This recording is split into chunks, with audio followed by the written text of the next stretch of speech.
رسول الله جاءك بذا الكريم وتجلى باسم منتكم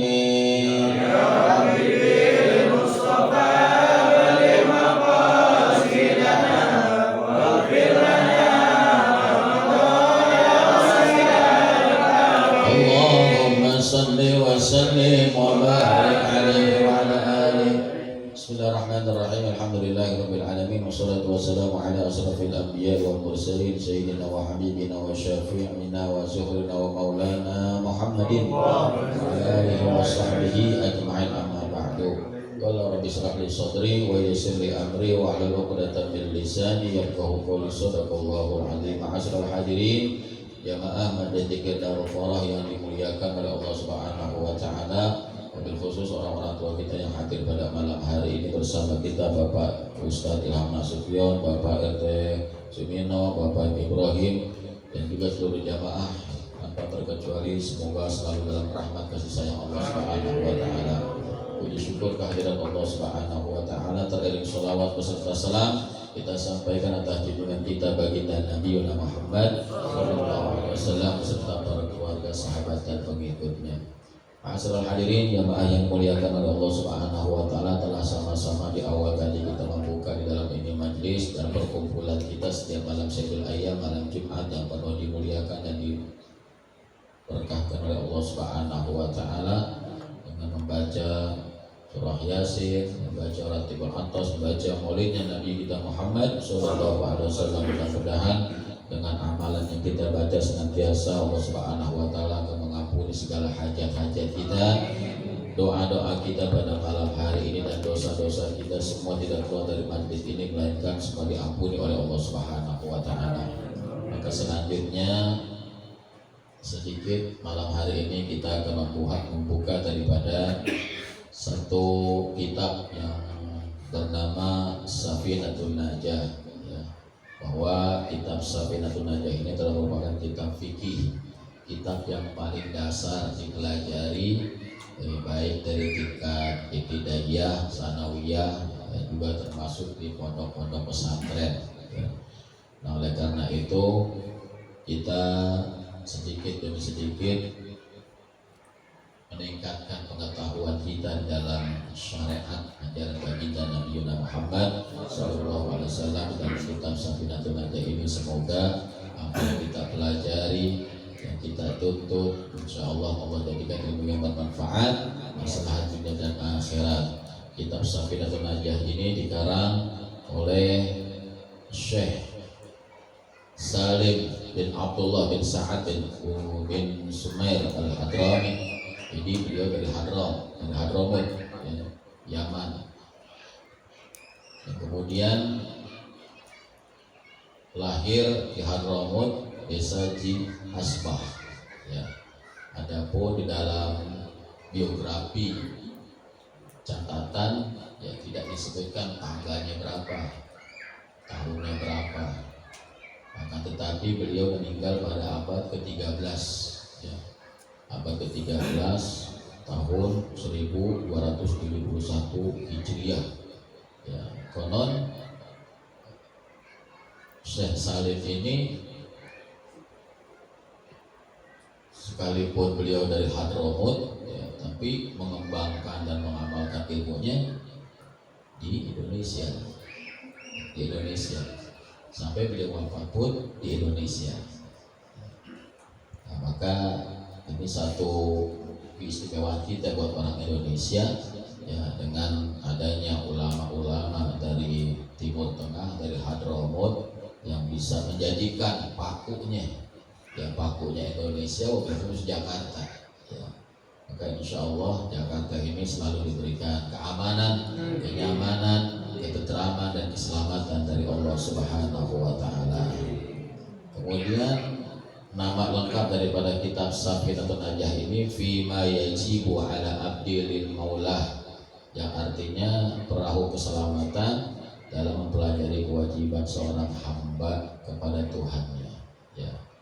Nah, kita belajar sedikit demi sedikit di dalam kitab Safinatun Najah ini yang berkaitan, ya, di dalamnya misalnya nanti ada akidah, ada tauhid, ada syariat, yaitu ilmu fikih mengenai daripada tanda balik, mengenai daripada berwudu, sholat, ya. Yang ini kita harus bisa pelajari dan bisa kita pahami agar ya ibadah-ibadah kita yang kita lakukan ini walaupun barangkali belum sempurna, tapi harus didasari dengan ilmu. Jangan sampai kita punya ibadah tidak didasari dengan ilmu, maka menjadi satu kerugian kalau nantinya kita ibadah tidak dasar dengan ilmu.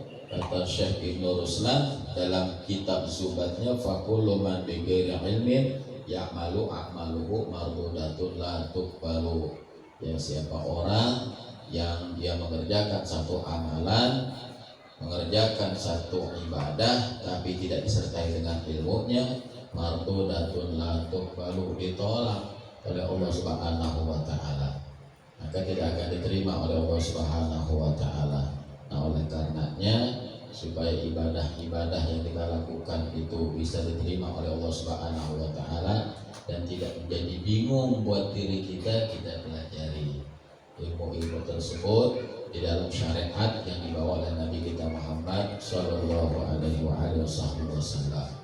Nah, di dalam kita mengawali pelajaran atau membuka kitab Safinatun Najah ini, maka mukadimah yang perlu kita bahas pertama yaitu tentunya bagi yang mengajar, kita yang belajar, ya, sampai yang ngarang pun tidak pernah lupa dengan kalimat Bismillahirrahmanirrahim. Ya. Jadi mukadimah di awal pengarang ini kitab memulai dengan lafaz Bismillahirrahmanirrahim. Ya. Nah, makna atau arti yang sering kali kita dengar ya, dari lafaz Bismillahirrahmanirrahim ini ya, dengan menyebut nama Allah yang Maha Pengasih lagi Maha Penyayang. Ya. Nah, itu menurut makna, ya, menurut makna lugawiyah bahasa Arab yang diartikan seperti itu, dan itu menjadi fenomenal yang sering kita dengar ya, ketika ada qori atau qori'ah membaca Al-Quran kemudian melantunkan ayat atau awal dia membaca Quran Bismillahirrahmanirrahim, diterjemahkan oleh sartilawahnya pasti dengan kalimat dengan menyebut nama Allah yang Maha Pengasih dan Maha Penyayang ya. Nah, akan tetapi di dalam bahasa kitab ya, lafaz Bismillahirrahmanirrahim, Bismillah dengan menyebut nama Allah Subhanahu wa taala Ar-Rahmani yang memberi nikmat besar ya. Ar-Rahmani yang memberi nikmat besar, Ar-Rahimi yang memberikan daripada nikmat kecil ya.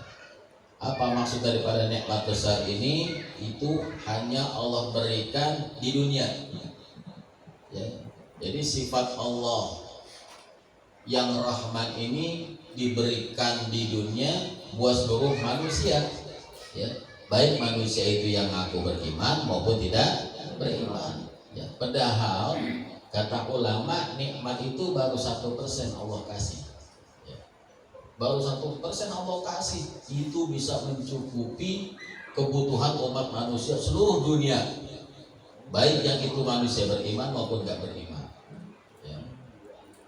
Tapi yang 1% itu masih banyak manusia yang lupa dengan Allah, masih banyak manusia yang lalai dengan Allah Subhanahu wa taala, masih banyak manusia yang jauh daripada Allah Subhanahu wa taala. Ya. Dengan apa kenikmatan yang di dunia ini Allah berikan seperti yang kita rasakan sampai saat ini, nikmat sehat, nikmat panjang umur, ya enggak, nikmat rezeki, nikmat kita bisa melihat, nikmat kaki kita masih bisa melangkah, nikmat tangan kita masih bisa diayunkan, nikmat lisan kita masih bisa berbicara, nikmat telinga kita masih bisa mendengar.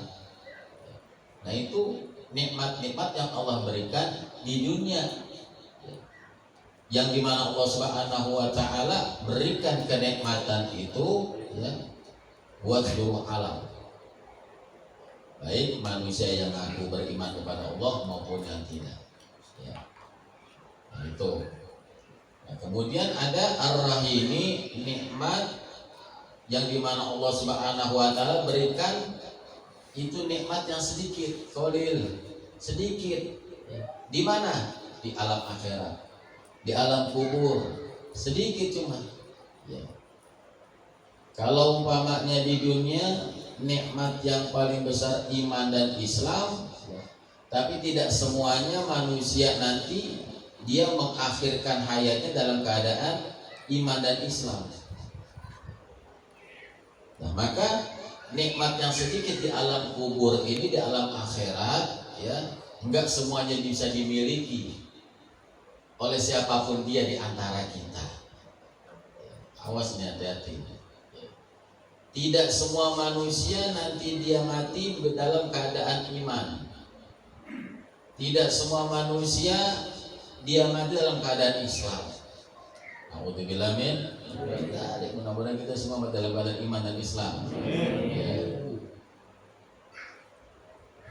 Di zaman Nabi Musa alaihi salam, Bani Israel, ada seorang pemuda. Seorang pemuda yang dia tiap hari kerjaannya mencuri kain kafan orang yang mati. Mencuri kain kafan orang mati. Asal dia dengar ada orang mati, diambil tuh kain kafannya, digali kuburannya. Ya, nggak tahu buat apa tuh. Nah, kemudian sampai satu ketika ini anak muda mau bertobat kepada Allah Subhanahu Wa Taala. Dia gak tanggung-tanggung udah ngambil kain kafan jenazah itu 1000. Diambil itu. Ada orang mati dalam setiap harinya berapa orang, digali kuburan diambil sama dia. Sampai 1000 udah. Setelah itu dia mengadu kepada Nabi Musa alaihissalam. Nabi Musa alaihissalam kan kalimullah. Ya. Seorang nabi yang bisa berkomunikasi, berinteraksi dengan Allah Subhanahu Wa Taala. Nah, kemudian ini pemuda ngadu sama Nabi Musa, wahai Nabi, aku mau bertaubat kepada Allah, apakah taubatku nanti diterima? Kata Nabi Musa, emang kesalahan lu apa? Ya, sampai mengaku mau bertaubat kepada Allah Subhanahu Wa Taala. Kesalahanku wahai Tuhan Nabi besar, banyak dosaku. Apa yang menjadikan sebab salahmu, dosamu kepada Allah Subhanahu Wa Taala? Katanya anak muda, saya telah mengambil kain kafan setiap hari orang mati. Kalau dalam setiap hari ada 5 orang, ada 10 orang, aku ambil pokoknya itu kain kafan. Dan jumlahnya ada 1000 yang udah saya ambil itu kain kafan orang mati. Nabi Musa tersenyum tuh. Dengar ceritanya anak muda ngambilin kain kafan orang mati yang udah dikubur, digali sama dia. Ini pemuda ngadu mau bertobat kepada Allah Subhanahu Wa Taala. Apakah tobatku nanti kau diterima oleh Allah Subhanahu Wa Taala, kata anak muda. Kemudian Nabi Musa nanya nih sama anak muda, ya, urusan tobat ya, pasti akan diterima oleh Allah Subhanahu Wa Taala selagi yang kau tobati itu ya, bukan dosa orang yang melakukan musyrik, bukan dosa orang yang menduakan Allah. Selain daripada itu diampuni oleh Allah Subhanahu Wa Taala. Tapi kalau berbuat musyrik, ya, menduakan Allah, Allah tidak akan mengampuni dosa itu. Kiranya anak muda nih, dengan catatan mengakui perbuatan dosa dan jangan mengulangi lagi. Taubat dengan sesungguh-sungguhnya. Nabi Musa nanya, ya, kalau boleh tahu, ya udah berapa yang diambil itu? 1000. Terus dari 1000 orang itu semuanya ketika engkau mengambil itu kain kafan, ya, di dalam kubur pada kiblat semua enggak? Itu orang. Padahal posisi orang mati kalau di kubur pada kiblat apa enggak? Pada kiblat. Ya. Nabi Musa nanya, saat ente ngambil kain kafan di dalam kubur, Itu orang yang 1000 orang udah ente ambil madhep kiblat semua kagak. Nah ini pengakuannya nih anak muda ya. Dari 1000 orang yang madhep kiblat cuman satu. Berarti yang 999 orang semua tidak menghadap ke kiblat. Ya. Pemuda ini nanya, wahai Nabi, ya, apa yang menyebabkan engkau bertanya seperti ini? Kata ini Nabi Musa alaihissalam, ketahuilah sesungguhnya nikmat Allah sangat sedikit buat hambanya, yang dimana itu 999 orang semasa hidupnya tidak pernah bersyukur kepada Allah Subhanahu wa Ta'ala. Gak pernah bersyukur sama Allah Subhanahu wa Ta'ala. Hidup selalu kurang terus. Yang ada gak pernah dinikmatin ya. Nah dengan sebab itulah ya, sekalipun dia dikubur menghadap kiblat, tapi Allah Subhanahu wa Ta'ala menghendaki tidak akan menghadap ke kiblat. Hanya satu orang dari 1000 orang ini, satu orang menghadap ke kiblatnya Allah Subhanahu wa Ta'ala. Nah ini menjadi satu renungan buat kita ya. Dari nikmat Allah yang besar Allah berikan di dunia, kita bersyukur. Nanti rasa syukur itu di dunia Allah tambah, di akhirat pun kita akan diberikan keselamatan oleh Allah Subhanahu wa Ta'ala. Ya. Jaga keimanan kita, jaga keislaman kita. Jangan sampai ini akidah, ini Islam, ini iman lolos begitu saja. Makanya terus kita jangan jauh daripada Allah Subhanahu wa Ta'ala. Nah, kenapa di awal kita belajar perlu membahas daripada lafaz Bismillahirrahmanirrahim?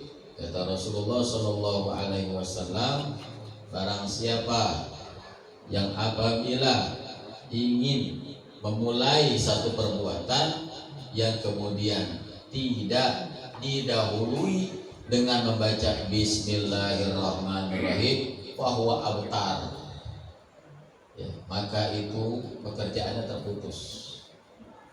Artinya kalau kita mau belajar kitab tidak membahas daripada lafaz Bismillahirrahmanirrahim walaupun sedikitnya ya, kita bahas lafaz Bismillahirrahmanirrahim agar ilmu yang kita pelajari ini ya, jangan magel, agar ilmu yang kita pelajari ini jangan sampai enggak bermanfaat ya. Begitu. Nah, supaya jadi manfaat ya, di awalnya biar tertib. Supaya jadi manfaat di awalnya diatur ya. Nah, mudah-mudahan dari sedikit pembahasan lafaz Bismillahirrahmanirrahim ini insya Allah ya, ilmu yang akan kita pelajari ke depannya di dalam kitab Safinatun Najah ini insya Allah diberikan kemudahan dan kemanfaatan ilmu kita oleh Allah Subhanahu wa Ta'ala. Dan salah satu manakib orang yang membaca Bismillahirrahmanirrahim itu bisa mengampuni dosa kedua orang tuanya di dalam kuburnya ya. Baik orang tua yang masih hidup maupun orang tua yang sudah mati ya. Masih berkaitan dengan cerita bagaimana diriwayatkan ada satu orang tua yang kerjaannya setiap hari berbuat maksiat, berbuat dosa kepada Allah Subhanahu wa Ta'ala. Tapi ketika nih orang tua berbuat dosa, dia kagak mau dia punya anak ngikutin apa yang dia kerjakan. Dia gak mau.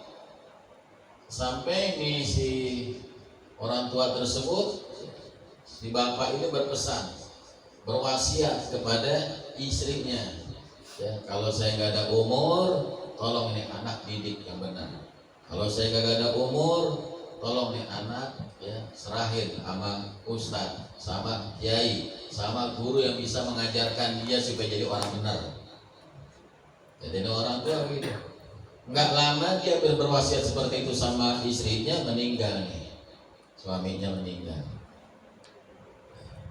Selesai dapat berapa hari kemudian baru nih anak diajak ngobrol sama ibunya. Bapak pernah berwasiat seperti ini, ya. Kalau bapak nggak ada umur, kamu belajar ilmu agama. Kemudian nih anak dimasukkan ke dalam salah satu majlis taklim, diserahkan sama nih ustadz sama gurunya. Mulai belajar nih anak. Belajar nih anak nih, sama gurunya diajarin baca Bismillahirrahmanirrahim. Ya. Namanya orang baru belajar pertama kan gak langsung bisa. Ya. Lidahnya rada sedikit kaku juga.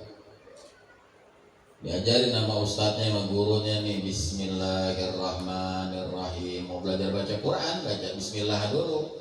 Ya. Bismillahirrahmanirrahim. Ya, masih kaku yang dia sebut Bismillahirrahmanirrahim. Bismillahirrahmanirrahim. Ya. Dari kaku lama-lama terus diajarin terus sama nih guru. Ya. Lama-lama dia bisa. Ya. Lama-lama dia bisa. Dan begitu uletnya itu diajarin baca Bismillahirrahmanirrahim, tiba-tiba ini malaikat Munkar dan Nakir yang lagi menyiksa ini orang tua di dalam kuburnya atas perilaku dosa-dosanya yang dia pernah perbuat di alam dunia. Allah memerintahkan malaikat Munkar dan Nakir, berhenti, jangan disiksa lagi tuh orang, jangan disiksa. Bingung ini Munkar dan Nakir, sebab apa nih? Orang tua yang dosanya begitu banyak, ya, tiba-tiba Allah menyuruh kepada dua malaikat tersebut berhenti. Ya. Nanya nih malaikat nih, ya Rabb, bukankah ini dosa orang tua tersebut masih banyak? Engkau perintahkan aku untuk menyiksa dia. Kata Allah Subhanahu wa Ta'ala dengan sifatnya Rahman dan Rahim ini nih, ya. Kata Allah, benar, memang dosa nih orang tua banyak, ya, banyak sekali kata Allah Subhanahu wa Ta'ala. Tapi aku malu, kata Allah, aku malu saat engkau lagi menyiksa ini orang tua, anaknya di dunia lagi belajar baca Bismillahirrahmanirrahim. Di lafaz Bismillahirrahmanirrahim kata Allah ada dua sifatku, Rahman dan Rahim. Aku maha pengasih, aku tidak pernah pilih kasih. Aku maha penyayang, kasih sayangku tidaklah terbilang, kata Allah Subhanahu wa Ta'ala. Jangan kau siksa ini orang tua tersebut selagi anaknya sedang membaca atau belajar membaca Bismillahirrahmanirrahim. Dalam ratib tadi ada enggak? Dalam ratib ada enggak?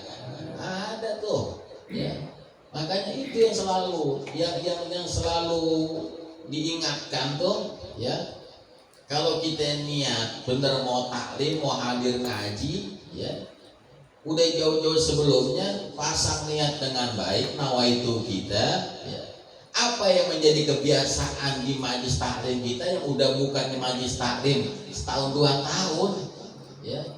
Jangan kita punya perilaku di dalam niat ini ngulur-ngulur yang kita menganggap ntar aja dah baru baca Yasin, ntar aja dah baru baca ya ratib, ntar aja dah, ngulur, ya, nggak dapat tuh jadi tuh amalannya. Di situ kita baca ratib ada baca Bismillahirrahmanirrahim yang kita mungkin selama ini nggak tahu, ternyata dengan kita baca ratib, ketika kita membaca Bismillahirrahmanirrahim berapa kali tuh di situ? 3 kali. Belum lagi sebelum di atasnya Bismillahirrahmanirrahim, ya, ada 10 kali, ya. Wala haula wala quwata illa billahil aliyil azim. Bismillahirrahmanirrahim. La haula wala quwata illa billahil aliyil azim. 10 kali. Semakin banyak bacaan Bismillahirrahmanirrahim yang kita ucapkan, semakin Allah ampunin dosa-dosa orang tua kita, baik yang masih hidup maupun yang sudah mati. Ya. Jadi kalau kita punya nawaitu mau ngaji, kadang-kadang kita di grup, ayo jangan ngulur-ngulur waktu, ya. Nah ini fungsinya, tujuannya begitu. Jangan buat mentingin diri kita aja sendiri. Memang sudah jelas buat orang yang mau hadir ke majlis taklim, ya, ke majlis taklim, mau dia diulur-ulur itu waktunya, tapi masih ada waktunya, tetap akan berpahala buat dia. Tapi sayang, kalau nggak bisa ngikutin dengan apa yang di dalam majlis taklim tersebut, ada punya amalan, ya.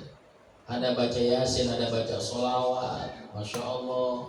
Kita kagak tahu ntar dari amalan mana yang kita baca ini yang Allah akan terima. Kita kagak tahu dari amalan mana lagi yang Allah akan kabulkan segala hajat-hajat kita. Ya. Kita kagak tahu. Semuanya kita punya rahasia. Ya. Maka di sini tugas kita adalah yang bagaimana ketika kita bisa melaksanakan di dalam hal kewajiban tersebut, dan ada amalan-amalan yang sudah masyhur, yang sudah diijazahkan sama guru-guru kita, itu yang kita laksanakan. Ya. Nah, jadi begitulah kehebatannya orang yang bisa mengamalkan, yang membaca Bismillahirrahmanirrahim. Ya. Nah, mudah-mudahan kita semua ke depannya, ya, siapapun di antara kita, khususnya anak-anak remaja nih, ya, bila mana kita punya nawaitu di dalam menuntut ilmu, ya, lebih giat lagi, lebih getol lagi. Kalau kayak tadi enak tuh, kita baca semua. Artinya si A baca tawasul nomor sekian, si B nomor sekian, si C nomor sekian. Biarin mau bacanya berdaguk gak apa-apa, namanya belajar, betul nggak? Iya. Nah kalau kita suruh baca udah pokoknya, ya, baca. Ya itu akan Anda terapkan tuh setiap malam Jumat, ya, akan Anda terapkan. Ya. Mudah-mudahan dengan keberkahan amalan yang kita baca, ya, insya Allah Allah Subhanahu Wa Taala akan mengabulkan hajat-hajat kita. Dan Allah Subhanahu Wa Taala akan menjadikan keluarga kita semua sakinah mawaddah warahmah. Insyaallah keridhaan Allah sampai akhir hayat kita dalam keadaan husnul khatimah. Wallahu a'lam. Al-Fatihah.